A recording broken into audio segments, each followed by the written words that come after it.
Assalamualaikum warahmatullahi wabarakatuh. Selamat datang kembali di channel Hikmah Misteri. Dan tentunya masih bersama saya Mas Nara.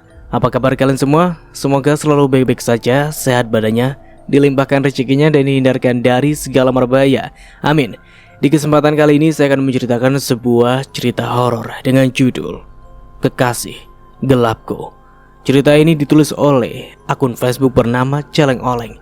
Bagi kalian yang ingin membacanya secara langsung bisa klik link di kolom deskripsi yang sudah Mas Nara sediakan. Dan bagi kalian yang belum subscribe channel ini silahkan bisa subscribe dulu. Dan aktifkan lonceng notifikasinya agar kalian tidak ketinggalan cerita dari channel Hikmah Misteri yang akan selalu menggetarkan hati kalian. Dan jangan lupa juga untuk share and like agar Mas Nara lebih semangat lagi untuk menghibur kalian. Oke, terima kasih. And so, get ready to be haunted. Malam telah larut. Jam di dinding kamarku sudah menunjukkan arah jarum panjangnya pada angka 1. Suasana di luar sana pun telah sunyi. Tak ada lagi suara dari teman-teman yang sejak sore tadi nongkrong di teras rumah tetanggaku. Untuk mengurangi rasa suntuk, aku membuka handphoneku dan mulai men-scroll beranda Facebook, melihat foto teman-teman yang hanya aku kenal di dunia maya. Cewek-cewek cantik tengah selfie dengan pose-pose menarik dan energik. Membaca postingan mereka dari yang menyimpan keluh kesah dalam keluargaan, dan ada pula yang memamerkan kelebihan. Dari postingan sepiring nasi goreng, sampai postingan dinner dengan ruangan mewah sebuah resto. Dan dari selembar uang kertas 2000-an lecek, sampai postingan tumpukan uang kertas lembaran 100 ribuan. Terkadang, aku bertanya sendiri, untuk apa mereka memposting semua itu? Apa kalau mereka memposting bahwa mereka belum makan dan hanya punya uang 2000-an lecek? Apa lantas ada orang mendatanginya lalu memberikan pertolongan padanya? Apa setelah memposting menu makanan yang memenuhi meja makan dan memamerkan tumpukan uang, lalu ada orang rame-rame datang ke rumah mereka dan meminta-minta? Semua kita sudah tahu kalau Facebook adalah sebuah ajang pelarian dari kejenuhan semata. Apa yang ada di dalamnya semua hanyalah kamuflase dan hanya berandai-andai. Terkadang aku juga melihat dan membaca komen-komen yang juga bukan pujian tulus atau kebencian yang sesungguhnya, yang membuat aku meradang saat aku melihat pose foto cewek tetanggaku. Dia kelihatan cantik dengan penampilannya yang ingin mendapat pujian dari teman atau cowok di kolom komentar. Padahal pada kesehariannya cewek itu biasa-biasa saja, jauh dari kesan cantik dan bersahaja. Ada juga seorang ibu memposting fotonya berusaha secantik mungkin sampai harus masuk salon untuk mempoles wajahnya hanya untuk mengharap komen dan like sebanyak mungkin. Sementara untuk suaminya, dia hanya padanya. Pas aku lihat teman-teman yang mungkin ada kenal, aku melihat foto cewek berhijab. Wajahnya hitam manis, tengah tersenyum manis dan bertambah manis dengan gigi gingsulnya. Memang sudah lama aku memendam rasa sama cewek satu ini, dan pernah beberapa kali menjadi pengagum setia lewat nomor HP yang pernah aku dapatkan secara tak sengaja. Saat itu aku melihat temanku tengah menelpon. Secara tak sengaja aku nguping, ternyata dia lagi asyik teleponan sama cewek itu. Setelah dia selesai nelpon, aku iseng nanya sama dia, "Abis nelpon siapa lu? Seru banget." Tanyaku pura-pura. "Biasa sih Mita, sekarang dia udah gede dan tambah cakep men," balas temanku. Seakan bangga bisa teleponan sama cewek itu. Dek dek dek dek. Jantungku sempat berdentum berkali-kali demi mendengar nama cewek tadi disebut. Kok kayak cemburu gitu? Padahal aku sama Mita paling bisa ya cuma ngegodain aja. Walaupun jujur, aku punya keinginan untuk bisa lebih dekat. Sebab memang Mita itu adalah tetangga dekatku dan hanya terpisah oleh gang kecil yang hanya bisa dilewati motor saja. Mungkin benar juga kalau ada lagu dangdut yang berjudul Pacar 5 Langkah. Karena rumah kami bersebelahan, maka ya hampir setiap saat kami bertemu. Dan hampir setiap saat pula aku melihat dan menikmati senyumannya yang indah. Maka setelah Yoyon selesai menelpon, aku meminta nomor HP-nya. Alasannya aku meminta nomor pamannya Mita yang di Jakarta.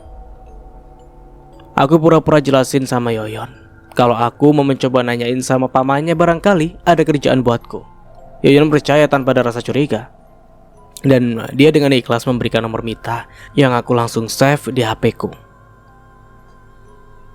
"Halo, dengan PT Arumsari, Apa ada yang bisa dibantu, Pak? Suara lembut dan ramah seorang cewek terdengar. Loh, kok nama peti segala? Aku bukan mau cari loker, tapi mau cari locin aja. Lowongan cinta maksudku. Dan aku coba mengubah nomor belakangnya. Siapa tahu tadi aku atau si Yoyon salah nyebutin nomornya. Tapi sampai berulang bolak-balik tetap aja salah. Kembali aku menghubungi Yoyon untuk memastikan kalau nomor yang berikan tidak salah lagi. Halo. Ini baru benar, suara cewek yang terdengar seperti baru bangun tidur. Siapa ya? Tanyanya kemudian. Ilham, jawabku asal. Ilham mana ya? Teman lama kamu. Mungkin kamu sudah lupa sama aku, tapi aku gak pernah bisa melupakan kamu. Kataku. Ya bukan maksudku untuk menggembalin dia. Ini benar-benar aku ungkapkan dari rasa hati yang teramat dalam. Aku tak peduli apa tanggapan dia nanti. Yang penting aku bisa mengungkap rasa yang sekian lama aku pendam begitu lama. Kamu dapat nomor aku dari mana? Tanyanya lagi. Dari teman kamu, tapi itu gak penting. Yang jelas aku sudah bahagia dan bangga bisa memiliki nomor kamu. Bisa mendengar suara kamu yang merdu dan sangat indah. Udah deh, jangan gombal. Aku mau mandi. Oh, pantesan bau. Apa? Bau harum. Dan dia sudah menutup teleponnya. Di foto profil cewek yang namanya Mita itu kelihatan biasa saja. Gak ada yang beda. Kulit wajahnya tetap hitam manis, gak pakai kamera yang buat nyesatin mata cowok. Hanya ada beberapa foto yang sengaja dia post. Waktu hari lebaran, dia pakai busana muslim, kecantikan dan auranya begitu terpancar. Di foto itulah dia tampil agak beda. Ada rona merah di pipi kiri kanannya. Bibirnya yang tipis pun ia poles dengan warna natural yang berkesan alami, hanya agak mengkilat saja. Selebihnya ia hanya mengupload foto bersama teman-teman sekolahnya yang masih memakai seragam. Halo, kamu ini siapa sih? Bilangnya teman aku, pengagum setia aku. Tapi kalau aku tanya, kamu selalu jawab rahasia. Nanti juga kamu tahu. Tanya Mita semakin penasaran. Sebenarnya nggak rahasia juga sih. Aku ini mengenal kamu begitu dekat. Bukan cuma mengenal nama kamu, Pramita Ayu Kusuma aja, tapi mengenal pribadi kamu secara keseluruhan. Kamu cantik, kamu manis, kamu ramah, dan kamu banyak yang melirik. Satu di antaranya ya aku ini. Jujur loh, aku tahu dan kenal saat kamu masih bayi merah. Pernah juga mencium kamu. Tapi dulu waktu aku masih kecil. Entah kenapa aku jadi ngaco ngomong tanpa arah. Jangan-jangan kamu... Mita mulai menduga-duga. Gak tau lah, pusing aku mikirin kamu. Alhamdulillah akhirnya kamu mikirin aku juga. Bukan itu maksudku. Kegeeran. Siapa juga mikirin kamu? Kenal juga enggak. Seru Mita lalu menutup teleponnya. Keesokan harinya pagi sebelum Mita berangkat ke sekolah, aku sudah nongkrong di teras rumahnya. Tak lama kemudian cewek itu keluar masih pakai celana pendek dan kaos pendek. Wajahnya terlihat masih kucel belum mandi. Namun disinilah kenikmatan memandang cewek. Begitu natural. Mita menutupi wajahnya dengan telapak tangannya. Lalu dia kembali masuk ke dalam rumah. Tak berapa lama kemudian dia keluar dengan sedikit beda dari tadi. Lalu tersenyum padaku. Ini yang aku inginkan. Senyum itu serasa membuat hatiku damai. Namun membuat beribu perasaan kembali berkecamuk. Bagaimana aku bisa mengenal cewek ini secara dari hati ke hati? Bagaimana jika aku terus terang mengutarakan perasaanku selama ini? Terus bagaimana sikapnya nanti setelah tahu akan semua ini? Mungkinkah Mita akan menerima aku atau sebaliknya menolakku dengan halus? Setelah itu dia akan menghindar jika bertemu atau melihatku. Jika aku berpikir sampai di situ maka timbul rasa minder. Rasanya sulit buatku untuk berterus terang. Aku harus bagaimana ya? Apa lebih baik berterus terang dengan resiko ditolak? Atau membiarkan diriku tenggelam dalam mimpi-mimpi semu yang berkepanjangan? Mita, apa kamu tak pernah merasakan apa yang aku rasa selama ini? Begini ya, rasanya mencintai tetangga dekat. Punya rasa tapi gak punya nyali. Ibaratnya aku kalah sebelum perang. Tidak, bagaimanapun aku harus mengatakan semua ini, entah dengan cara bagaimana. Kamu gak sekolah, Mit? Tanya aku. Libur dong, jawabnya tak lepas sambil tersenyum. Loh, emang hari ini apa? Hari Kamis? Cuma kan memperingati hari pahlawan. Oh gitu. Maklum bokap aku kan cuma pahlawan yang gak termasuk pahlawan nasional. Oh ya? Memang bapak kamu tentara? Bukan, bokap cuma pahlawan rumah tangga. Iya, sama-sama pahlawan ya. Kamu bisa aja. Kali ini matanya memandangku lebih lama. Kamu tahu gak bedanya kamu sama mobil bus? Mita terdiam berhenti dari acara menyapu. Entah mikir atau cuma pura-pura mikir.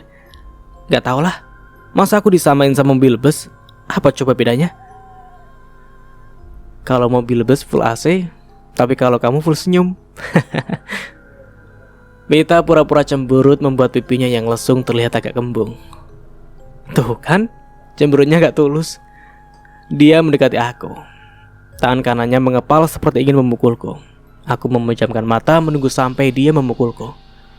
Tapi ternyata melihat aku diam saja, dia pun mengurungkan niatnya.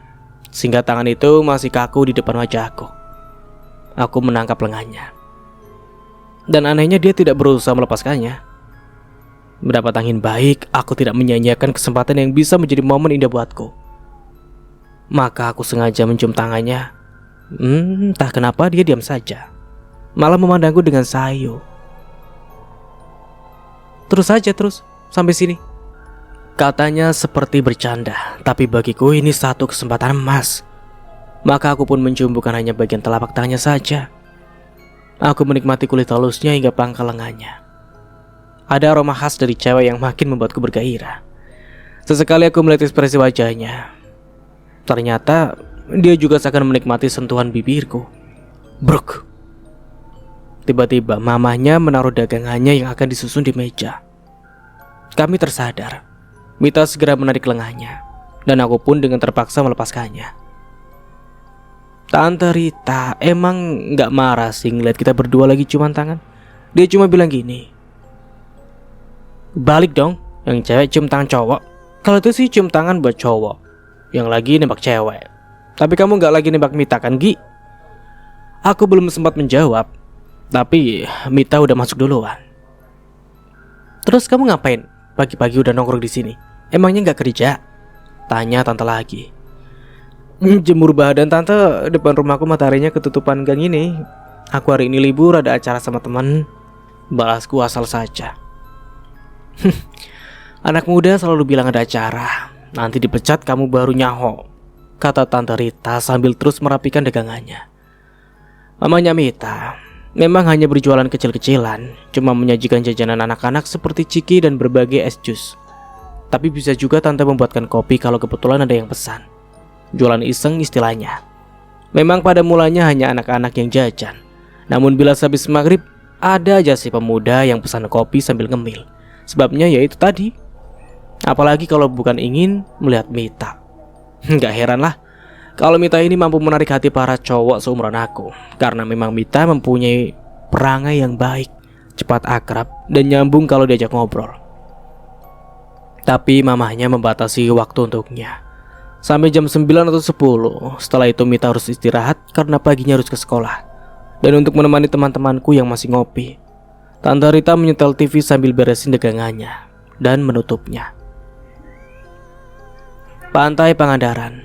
Pada hari ini libur selalu ramai dipenuhi pengunjung. Seperti juga hari ini. Aku dan Dion sengaja memilih tempat wisata ini karena tidak perlu merogoh kocek terlalu dalam. Memang pantai kebanyakan dipilih para wisata baik lokal maupun asing. Selain bertarif murah, kita juga bisa menikmati alam sambil mensyukuri nikmat Tuhan. Coba kita berpikir sejenak tentang betapa kecil dan kerdilnya kita di hadapan Tuhan. Coba kita turun ke laut, kemudian pandang sejauh mungkin. Renungkan dan resapi betapa tak ada artinya diri kita dibanding kekuasaan Tuhan. Kita ini diibaratkan setitik air di tengah luasnya samudra. Apalah artinya diri kita? Ombak bergulung datang sesekali mengempas pantai. Aku dan Dion hanya duduk-duduk sambil menikmati kopi hangat. Sesekali Dion menuju ke arah cewek yang hanya pakai pakaian serba pendek. Menurut lu gimana cewek itu? Tanya Dion. Gimana apanya? Cantik gak? Cantik lah, masa ganteng? Kita kenalan yuk. Lu aja deh, gue enggak. Pede. Ih, dasar. Dion dengan santai dan penuh percaya diri. Dia menghampiri cewek yang lagi bermain gundukan pasir bersama seorang bocah cewek kecil yang mungkin adiknya. Dion ikut nongkrong di antara mereka. Sekilas cewek dan adiknya itu menoleh pada Dion, lalu melanjutkan aktivitasnya lagi, membuat gundukan pasir yang menyerupai gunung. Wah, lagi bikin apa nih? Kayaknya seru banget. Boleh dong aku ikutan? Dion memulai jurusnya. Gadis kecil tadi memandangi Dion. Boleh om. Emangnya om bisa buatin gunung Semeru? Tanya gadis kecil tadi. Bisa dong, kan om sudah besar, balas Dion. Kemudian tangannya mulai sibuk ikut bermain pasir. Nama adik siapa? Afika. Kalau nama om siapa? Bagus namanya, secantik orangnya. Kalau kakak Afika namanya siapa? Maksudnya mama? Om tanya aja sendiri. Oh, mama. Maaf, om kira kakak kamu. Bapaknya mana? Tuh, yang lagi duduk sambil merokok. Gadis kecil itu menuju ke arah seorang pria berbadan kekar. Pria itu kebetulan sedang memandangi mereka. Nyali Dion menciut seketika, kemudian kembali duduk di dekatku. Suwe. Gue kira perawan, udah punya anak. Dion menggerutu. Lagian lu punya mata belanja mulu. Ya, namanya juga usaha. Akhirnya kami cuma bisa tertawa bareng. Tutut, ada nada panggil di handphoneku. Setelah aku lihat ternyata dari Mita. Bahagia nian rasanya hidup ini. Tengah menikmati keindahan pantai sekarang bertambah nikmat, karena sebentar lagi aku akan mendengar suara paling merdu dan indah. Gemuruh hatiku begitu riuh, mengalahkan gemuruh gelombang laut Pangandaran. Halo, Mita. Apa kabar? Tanyaku membuka percakapan. Baik. Kamu di mana? Kok tumben gak nelpon-nelpon? Terdengar suara Mita. Alhamdulillah, akhirnya doaku terkabul juga. Doa apa kamu? Berdoa supaya kamu ingat sama aku. Dan ternyata benar. Kamu kangen juga sama aku. Dih, siapa juga yang kangen sama kamu? Aku cuma tanya kamu liburan kemana. Pangandaran nih, aku lagi di pantai. Oh, jadi kamu yang bilang pemuja aku. Ternyata Ogi yang tinggal sebelah rumahku. Kali ini bukan hanya suara dari handphoneku saja, suara itu berasal. Dari mana kamu tahu kalau aku Ogi? Dari belakang kamu. Apa? Perlahan aku menengok ke belakang. Dan benar saja, Mita sudah berdiri sambil menggenggam tangannya membentuk tinju yang ditujukan padaku. Mati aku. Aku benar-benar terkejut melihat Mita sudah berdiri di belakangku bersama dua teman cewek. Bodohnya aku mengatakan posisiku di Pangandaran, atau memang nasibku aja yang entah apes ketahuan bohongnya, atau juga jalan terbaik yang mulai terbuka untukku. Seperti sudah menjadi kebiasaannya, Mita mengepalkan tinjunya mengarah pada bahuku. Aku sengaja membiarkannya dia memukuli aku berkali-kali. Kenapa? Kenapa kamu tega bohongi aku, Yogi? Ih, kenapa harus menjadi penelpon misterius sih? Mengaku pengagumku segala. Kenapa, Gi? Mita mencecarku dengan pertanyaannya. Maafkan aku, Mita. Ya, maafkan kalau aku telah membuat kamu kecewa. Jawabku sambil membiarkan tangannya menempel di bahuku. Aku gak akan maafkan kamu sebelum kamu berkata jujur.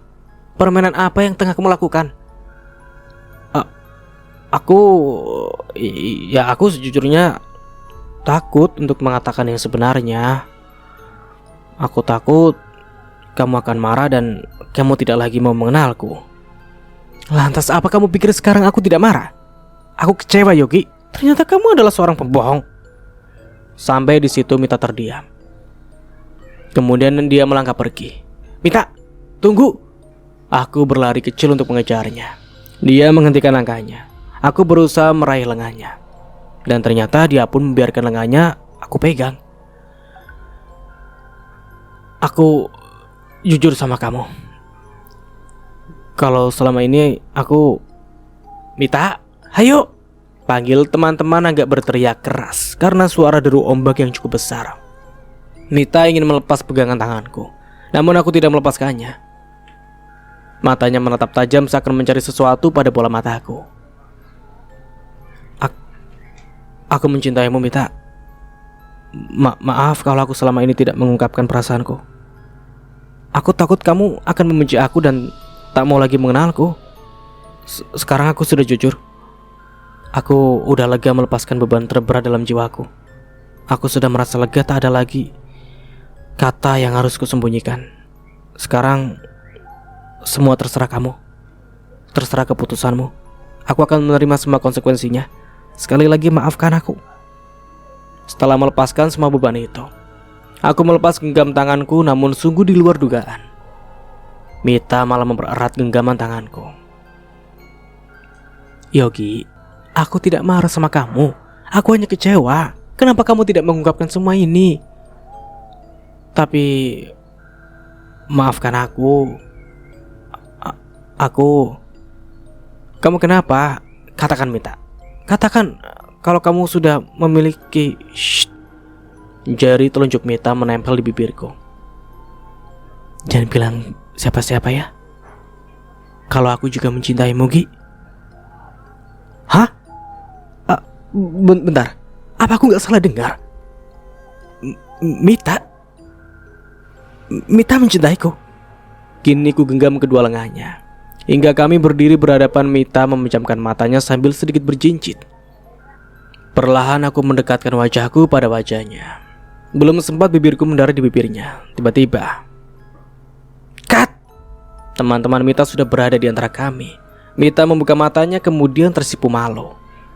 Dilanjut nanti ya, Mas, kata salah seorang teman Mita. Iya nih, terpaksa kita sensor dulu ya. Ini kan adegan dewasa, banyak anak-anak, timpal yang lain. Kemudian mereka tertawa sambil menyeret lengan Mita. Setelah kami saling dekat, aku dan Mita pun sering melakukan pertemuan yang cukup rahasia. Mita gak mau hubungan kami sampai ketahuan mamanya. Sebab memang Tante Rita sudah berpesan agar Mita jangan pacaran dulu. Tante Rita ingin anaknya terus belajar. Malahan dia juga akan mengupayakan biaya kuliah nanti, walaupun keadaan mereka hanya pas-pasan.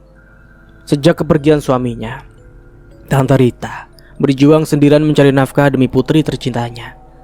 Selain dagang kecil-kecilan, mamanya Mita juga melayani pesanan catering dari kantor bekas suaminya bekerja. Maka Mita sebagai anak yang berbakti ingin menunjukkan kalau dirinya betul-betul belajar. Dia berusaha untuk tidak terlalu membaur dengan teman-temannya yang sering mengajaknya untuk nongkrong. Mita bisa menempatkan dirinya dalam posisi sebagai seorang anak dan sebagai seorang teman.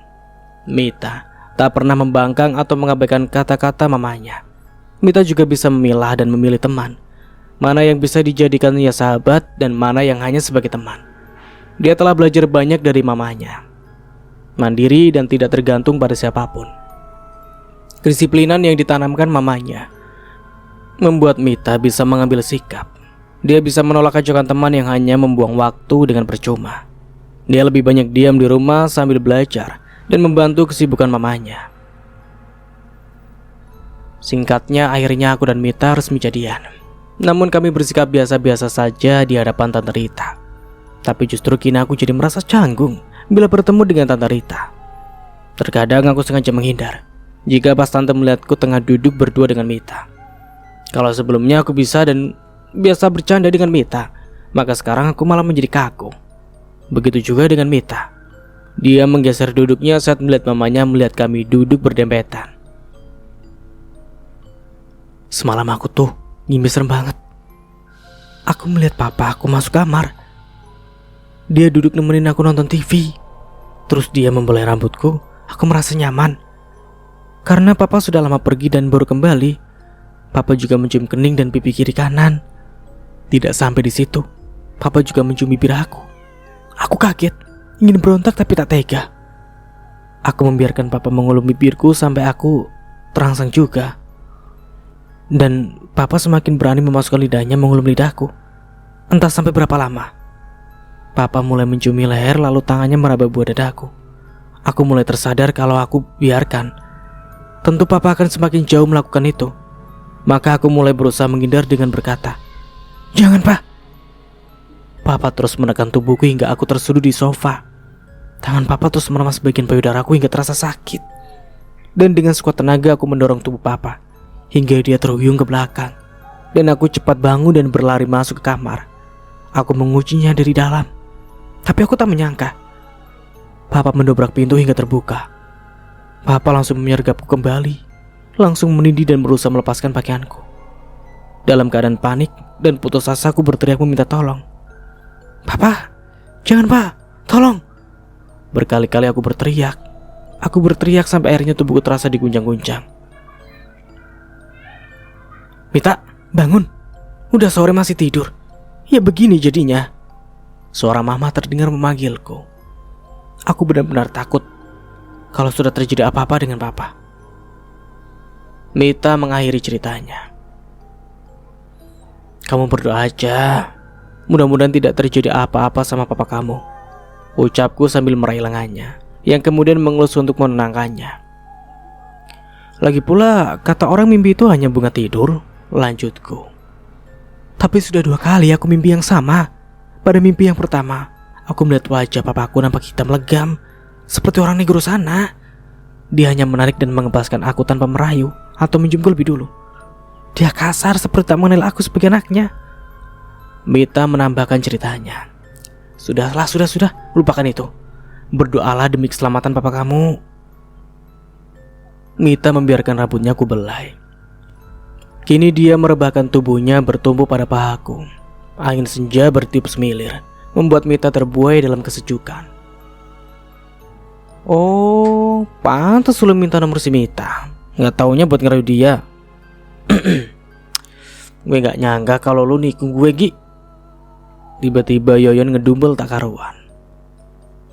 "Lu tahu dari mana kalau gue pacaran sama Mita? Lu kan tahu sendiri kalau gue sama dia tetangga dekat. Jangan asal ngomong lu." Aku hanya pura-pura marah. Maksudnya buat meredam emosi si Yoyon yang udah lama bucin sama Mita. "Alah, udah lu ngaku aja, Gi. Semalaman lu tuh meluk si Mita kan? Sambil ngusapin rambutnya. Gue liat sendiri kok." Yoyon kelihatan mulai emosi. "Iya, yaudah, gue akuin kalau gue dari dulu suka sama dia. Gue cuma gak berani bilang sama dia. Sama kayak lu, John. Gue juga gak pede. Tapi ya itu, mungkin takdir berkata lain. Ternyata Mita juga mencintai gue." Akhirnya aku menjelaskan tentang perasaanku. "Kita temenan dari kecil, Gi. Gue pikir lu ngertiin gue. Tapi kenyataannya..." Yoyon masih ngedumel, membuat aku jadi serba salah. "Yaudah, Yon, sekarang lu telepon si Mita. Lu tanya ke dia tentang hubungan gue sama dia, juga tentang perasaan dia ke lu. Semua biar jelas, dan lu gak lagi berprasangka jelek sama gue. Oke, bro?" Kataku kemudian pergi meninggalkannya. Warna-warni bunga cinta yang baru mekar di hatiku, dan manis madunya kenikmatan cinta, kiranya harus aku benahi. Perusahaan tempatku bekerja meminta aku untuk bekerja di cabang Sukabumi sebagai seorang karyawan kelas paling bawah dan butuh pekerjaan. Aku harus mau menerimanya. Hari-hari pertama aku bekerja, aku merasakan kurang gairah. Apalagi semua terasa baru dan asing. Lingkungan yang asing serta teman yang baru aku kenal. Untung Mita selalu menghiburku dengan memberikan support agar aku tetap semangat. Ketika aku bilang rindu sama dia, dia bilang kalau dia lebih rindu lagi. Dan ketika aku tanya kabar tentang bagaimana Yoyon, apa dia pernah menanyakan hubungan kita, Mita hanya menjawab singkat, "Bukan urusan dia tentang hubungan kita." Setelah hampir 1 bulan aku tinggal di sini, barulah aku bisa sedikit mengenal lingkungan yang ternyata nyaman. Udara pegunungan yang sejuk, juga suara serangga liar yang membuat irama tersendiri. Aku terkadang susah untuk tidur, apalagi sekarang tinggal di mes karyawan. Sungguh jauh berbeda dengan tinggal di rumah. Apalagi di samping rumahku tinggal seorang bidadari. Sampai larut malam, aku belum bisa memejamkan mata. Ku coba berkali-kali untuk bermain handphone dari FB sampai YouTube, namun tetap saja pikiranku gelisah. Kembali aku termenung di luar mes, menikmati semilir angin dan sinar rembulan yang saat itu tengah indah purnama. Tiba-tiba aku melihat sesosok pria tua yang berjalan ke arahku. Dia menghentikan langkahnya tepat di hadapanku. Dan betapa aku terkejut demi melihat wajah pria itu. Om Dhani. Benar. Dia adalah Om Dhani, papanya Mita. Tapi aku heran melihat wajah Om Dhani yang hitam legam. Om Dhani menunjuk kepadaku. Kamu harus menjauhi Mita. Dia milikku. Jangan coba-coba mendekati. Dan jangan kamu pengaruhi dia, kata Om Dhani. Sungguh aku tak mengerti dan merasa heran. Ada apa dengan Om Dhani? Kenapa tiba-tiba dia datang ke sini? Kenapa pula dia melarangku untuk dekat dengan Mita? Kenapa pula dia mengatakan kalau Mita adalah miliknya? Iya, itu memang jelas kalau Mita adalah miliknya karena dia anaknya. Maaf Om, aku tak mengerti dengan maksud Om tadi, jawabku pelan. Aku hanya ingin agar kau menjauhi anakku. Sampai di situ Om Dhani tak berkata-kata lagi. Dia membalikan tubuh kemudian pergi. Kebetulan siang saat jam makan siang, Mita menelponku. Mulanya kami cuma saling bertanya kabar dan bercerita tentang kerinduan. Sedikit bumbu penyedap kami menatap masa depan, jika nanti dipersatukan dalam satu ikatan perkawinan. Pada akhirnya entah kenapa aku juga menceritakan kalau papanya juga menemui aku. Bukan dalam mimpi, tapi pada saat aku tengah sadar. Aku juga suka heran melihat mama yang selalu gelisah. Tapi ketika aku tanya, mama tak mau mengatakan apapun sebenarnya yang mama pikirkan. Mama seringkali merasa ketakutan, seperti melihat sesuatu. Dan ketika aku bertanya tentang papa, dia cuma bilang, kalau papa sedang mencari kerja, ungkap Mita dengan suara cemas. Iya, mungkin mama kamu benar. Kalau papamu sedang mencari kerja. Atau memang papa kamu ada di kota ini, sehingga dia menemui aku. Tapi dari mana dia tahu kalau aku dan kamu sudah semakin dekat dalam hubungan? Atau... tidak. Kataku menepis dugaanku sendiri. Mungkin apa Yogi? Mita mengulang pertanyaanku. Entahlah, aku hanya berpikir, apa papa kamu sudah mempunyai istri di kota ini? Bisa jadi juga sih, karena papa sudah setahun lebih tak ada kabar beritanya. Tapi aku hanya heran kalau mama masih kekeh bilang papa sedang mencari kerja. Mungkin benar, setelah mendapat pekerjaan, papa kamu tidak ingin kembali bersama keluarga kamu, karena juga sudah memiliki keluarga yang baru. Keluarga yang baru. Iya mungkin juga. Berarti papa telah mengkhianati mama dan telah tega membuang aku. Ada tekanan kekecewaan dari suara Mita. Tapi ini bukan berarti benar. Kamu jangan terlalu serius menanggapi pendapatku. Aku cuma berandai-andai. Biasanya dan kebanyakan seorang suami jika jauh dari istri, apalagi sampai jangka waktu yang lama, maka menurut kebanyakan semua orang, kemungkinan besar dia telah nyaman dengan kehidupan barunya. Berarti kamu nanti nyaman dong setelah jauh dari aku, kata Mita yang akhirnya membuat suasana tegang menjadi cair. Semoga aku tidak termasuk dalam kriteria seperti itu. Aku akan bersabar menunggu sampai kamu menuntaskan pendidikan kamu kok. Kalau aku sampai kuliah, apa kamu masih sabar menunggu aku? Aku tetap menunggumu sampai kamu bungkuk sekalipun. Tapi kalau kamu kuliah terus kamu kerja, pasti kamu kerja kantoran dan punya jabatan, maka otomatis selera kamu juga berubah dong. Selera apa? Apa kamu pikir aku tipe cewek yang materialistis gitu? Itu tidak akan ada dalam pikiranku. Aku akan tetap bertahan kalau kamu tetap bisa membuatku nyaman, Gi. Dan tanpa terasa waktu istirahat telah habis. Aku bergegas menuju ruang kerjaku yang dipenuhi tumpukan barang. Aku jadi kepikiran terus sama omongan Mita siang tadi. Mita bilang kalau Tante Rita terlihat selalu cemas. Ada apa sebenarnya dengan Om Dhani ya? Kenapa dia sampai meneror anaknya lewat mimpi? Kenapa pula dia memberiku peringatan sampai datang ke tempat kerjaku yang jauh ini? Dan anehnya, aku tidak sempat melihat kepergian Om Dhani. Setelah memberi peringatan padaku, dia pergi begitu saja seperti lenyap di telan bumi. Malam belum terlalu larut, namun entah kenapa aku sudah merasa ngantuk. Mungkin karena terlalu lelah karena pekerjaan tadi siang. Memang pekerjaanku butuh tenaga yang lumayan besar, karena setiap hari aku harus mengangkat dan merapikan, menumpuk, agar tak terlihat acak-acakan. Aku harus hafal setiap merek dan itemnya. Bukan hanya membawa dan menyusun, namun juga harus naik turun tangga untuk mencapai tingkat yang lebih tinggi pada merek-merek tertentu. Sebenarnya aku merasa kalau pekerjaan ini terlalu berat buatku. Aku ingin mencari pekerjaan lain yang lebih ringan, dan yang paling penting, bisa dekat dengan Mita. Baru saja beberapa menit aku tertidur. Aku melihat Tante Rita berteriak-teriak meminta tolong. "Tolong!" teriak Tante Rita. Aku berlari mendekatinya. "Ada apa, Tante?" tanya aku. Yogi, tolong Tante, papanya Mita," seru Tante sambil menunjuk ke satu arah. Benar saja, aku melihat Om Dhani mengejar di belakangnya. Om Dhani berhenti di hadapan kami. Wajahnya begitu hitam legam dan kelam. Om Dhani juga memiliki kuku panjang dan tajam. Tubuh lelaki tua itu kotor dan lusuh. "Istriku, kamu harus ikut bersamaku. Sekarang aku telah menjadi orang terkaya. Semua untuk kamu, untuk anak kita." Suara Om Dhani terdengar sangat parau dan berat. "Tidak, kamu bukan suamiku. Kamu pasti makhluk jahat yang menyerupai dia. Pergi, pergi!" teriak Tante. Dia memelukku erat dan membenamkan wajahnya di dadaku. "Aku akan datang untuk kalian nanti.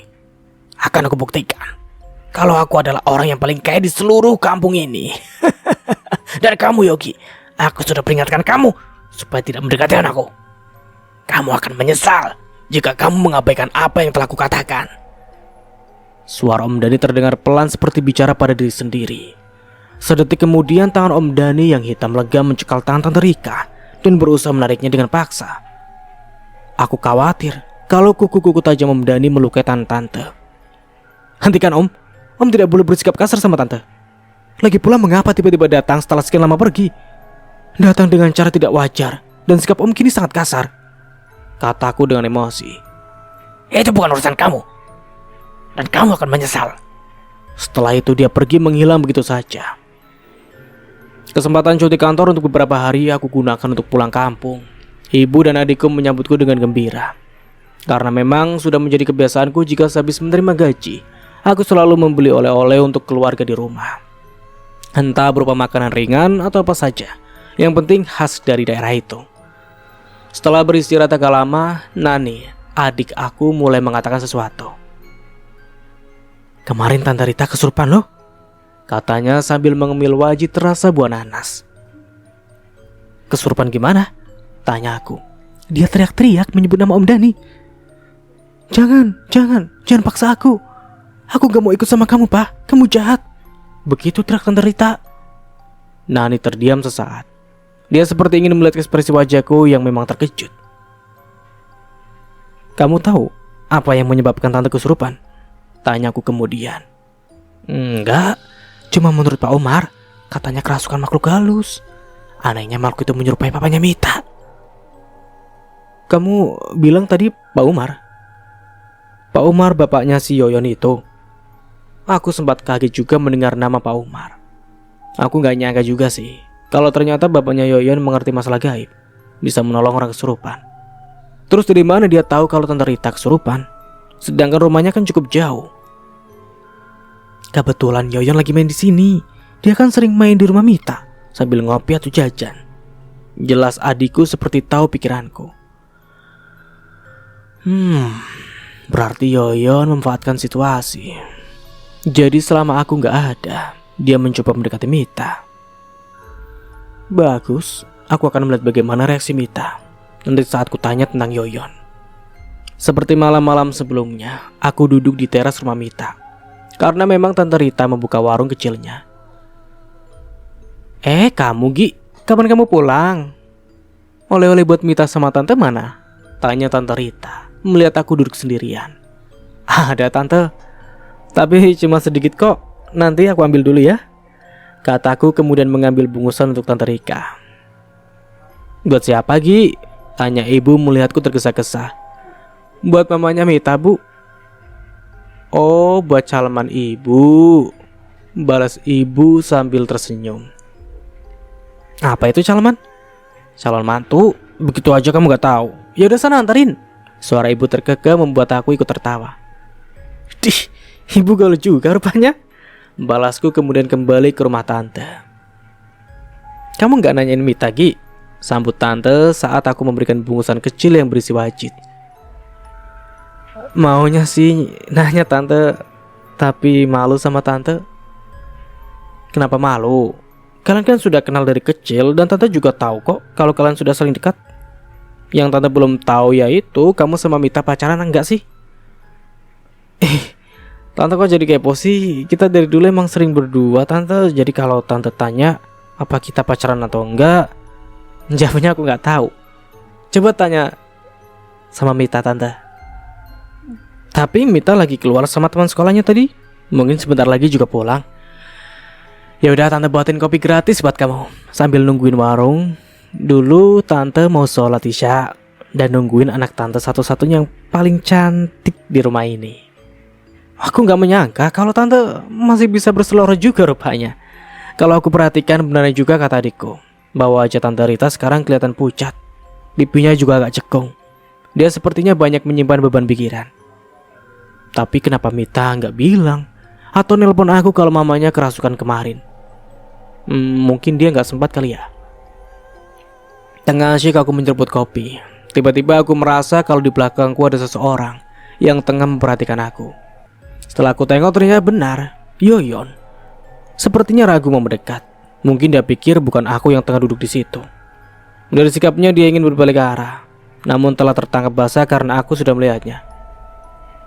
Hei, sobatku, sini Yon, minum kopi dulu. Sambutku sambil memegang tangannya.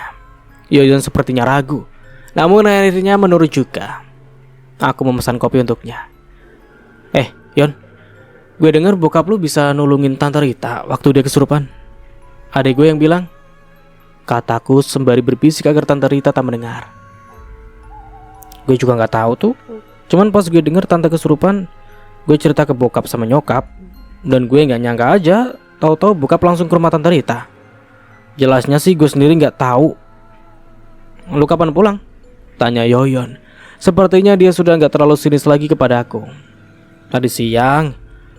Gimana hubungan lu sama Mita? Ada perkembangan gak? Buset. Kenapa juga aku nanyain soal Mita? Tuh kan. Aku melihat tatapan mata Yoyon berubah, sedikit terbelalak lebar. Hubungan apaan? Lu tuh yang jadi cowoknya dia. Lu tanya dia sama Mita. Ngehe lo ah. Balas Yoyon dengan nada agak tinggi. Setelah itu ia berdiri dan langsung pergi. Yon, kopinya diminum dulu. Cemen lu ah. Segitu aja sewot. Parah. Aku berusaha menahannya, namun Yoyon tak lagi peduli pada aku. Pagi menjelang subuh, berkali-kali aku mendengar suara ketukan pintu di rumah sebelah, tepatnya di rumah Mita. Aku melongok dari pintu dan aku kaget demi melihat siapa yang mengetuk pintu tadi. Om Dani berdiri di depan pintu. Tak berapa lama kemudian terdengar suara pintu terbuka. Tante Rita sama seperti aku. Dia tertegun melihat suaminya kini telah pulang dan kini tengah berdiri di hadapannya. Untuk beberapa lama mereka hanya saling pandang, sampai akhirnya suara Om Dani memecah kebisuan di keduanya. Mita belum bangun mah? Tanya Om Dani yang dijawab pelan oleh Tante Rita. Belum. Ngapain kamu pulang, Pak? Tanya Tante bernada sinis. Ngapain aku pulang katamu? Ini rumah aku. Aku berhak pulang kapanpun aku mau. Aku pergi mencari kerja. Aku bosan hidup miskin terus. Balas Om Dani dengan nada tinggi. Ya tapi kamu sudah melupakan kami. Melupakan aku istrimu dan melupakan Mita anakmu. Kamu pergi sekian lama tanpa pernah memberi kabar. Kamu jahat, Pak. Kamu tega menelantarkan aku dan anakmu. Akhirnya suara Tante melunak. Om Dani kemudian merangkul istrinya lalu membawanya masuk. Bruk, klik. Pintu tertutup dan terkunci. Aku juga menutup pintu kembali dan menguncinya. Klik. Sore harinya aku menjemput Mita di sekolahnya. Seperti yang telah kami sepakati siang tadi lewat telepon. Maka kami akan meluncur ke taman kota. Kamu mau minum apa, Mit? Tanyaku sambil memesan minum jus buah. Alpukat aja lah. Balasnya pendek. Gimana kabar papa kamu? Kemana aja dia selama ini? Tanyaku sedikit lebih pribadi. Aku kurang yakin dengan kata-kata papa. Gak jelas, seperti banyak bohong dan agak ngaco. Ngaco gimana? Dia bilang jauh. Tak akan ada yang tahu nama daerah itu. Sudahlah. Yang penting papa udah pulang dan gak ada yang terjadi apa-apa sama dia. Papa kelihatan lebih keren dibanding waktu dia pergi meninggalkan kami. Kamu tahu Gi, sekarang papa bilangnya sudah banyak memiliki harta. Aku juga sempat lihat papa memberikan uang pada mama dalam jumlah banyak Gi. Dan dia juga memberikan perhiasan untuk aku. Tapi waktu kami tanya kalau papa kerja di mana, papa malah marah-marah. Dia bilang agar kami tak perlu tahu apa pekerjaannya. Yang penting kami bisa hidup layak. Lebih baik dari sebelum papa dipecat dari kantornya dulu. Mita menceritakan keanehan papanya. Sepertinya papa kamu menyimpan misteri deh. Tapi memang benar sih seperti yang kamu bilang. Yang penting sekarang papa kamu sudah kembali dan dalam kondisi yang lebih baik. Namun waktu aku menyinggung soal Yoyon, dia hanya tertawa sambil menutup mulutnya dengan telapak tangan. Ternyata kamu cemburu juga Gi. Aku jadi tambah yakin kalau cinta kamu sama aku sampai ke sini. Balas Mita. Jadi telunjuknya menunjuk di antara belahan payudaranya yang makin menonjol. Namanya juga pacar, cemburu kan tandanya cinta. Apalagi aku tahu loh, Yoyon sudah lama suka sama kamu. Dia deketin kamu lagi selama aku jauh dari kamu. Aku juga tahu dari dulu Gi, Yoyon memang suka sama aku. Sama seperti kamu. Suka tapi gak berani menyatakan terus terang. Kenapa sih cowok gak gentle, gak pede dan merasa malu? Tapi ya udah deh.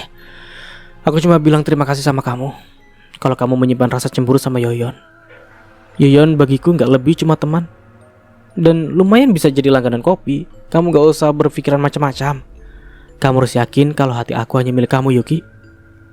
Mita meraih tanganku dan aku menggenggamnya erat-erat. Hampir sore ditambah cuaca agak mendung. Maka aku mengajak Mita untuk pulang. Takut kalau papa dan mamanya menunggu terlalu lama. Mereka pasti khawatir karena hanya Mita lah anak satu-satunya dan menjadi bintang penerang dalam hidup mereka. Malam sekitar pukul 11-an. Suasana kampungku sudah agak sepi. Hanya ada beberapa teman yang masih nongkrong di ujung gang sana. Beberapa hari setelah libur kerja, aku sudah siap untuk berangkat lagi. Beberapa potong pakaian sudah kumasukkan ke dalam tas. Dan rencanaku berangkat malam ini juga. Sebab besok paginya aku sudah harus masuk kerja. Tiba-tiba aku mendengar teriakan dari rumah Mita. Jangan Pak, aku gak mau ikut sama kamu. Aku gak sudi hidup sama kamu kalau kamu sendiri gak bisa menjelaskan di mana kamu tinggal.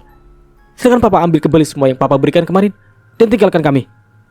Kami rela hidup dalam kekurangan daripada ikut denganmu dengan cara yang tidak pasti. Itu suara Tante Rita. Kenapa lagi dengannya? Suara gaduh itu pun membuat beberapa warga terganggu. Mereka segera mendatangi rumah Tante Rita. Mereka khawatir kalau Tante Rita kenapa-napa. Karena mereka juga melihat kejanggalan sikap Om Dhani yang sekarang terlihat angkuh dan arogan. Aku juga segera melihat apa yang tengah terjadi. Om Dhani tengah menarik paksa tangan Tante Rita yang bertahan memegang daun pintu. Sementara Mita ikut membantu melepaskan cekalan tangan papanya. Dia berusaha memukul tangan papanya, namun tak berhasil karena cengkraman tangan itu begitu kuat.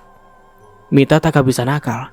Dia menggigit lengan papanya hingga papanya berteriak kesakitan dan melepas tangan Tante Rita. Warga yang melihat nampak geram pada Om Dhani, kemudian mereka menasihati lelaki tua itu. Namun sikap arogan Om Dhani membuat mereka kesal. Hampir saja mereka memukul dan menghajar Om Dhani.